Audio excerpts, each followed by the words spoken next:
VR999 news channel ప్రేక్షకులకు నమస్కారములు.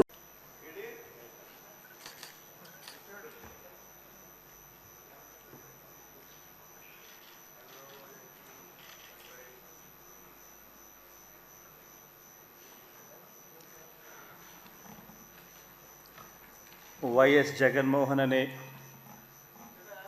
నేను జగన్మోహన్ రెడ్డి అనే నేను శాసనసభ సభ్యునిగా ఎన్నికైనందున శాసనం ద్వారా నిర్మితమైన భారత రాజ్యాంగం పట్ల నిజమైన విశ్వాసం విధేయత చూపుతానని, భారతదేశ సార్వభౌమాధికారాన్ని సమగ్రతను కాపాడుతానని, నేను స్వీకరించబోయే కర్తవ్యాన్ని శ్రద్ధాసక్తులతో నిర్వహిస్తానని దైవసాక్షిగా ప్రమాణం చేస్తున్నాను.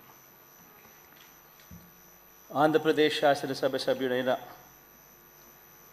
వైఎస్ జగన్మోహన్ రెడ్డి అనే నేను సభా నియమాలకు కట్టుబడి ఉంటానని, వాటిని అనుసరిస్తానని, సభా మర్యాదలను పాటిస్తానని, సాంప్రదాయాలను గౌరవిస్తానని దైవసాక్షిగా ప్రమాణం చేస్తున్నాను.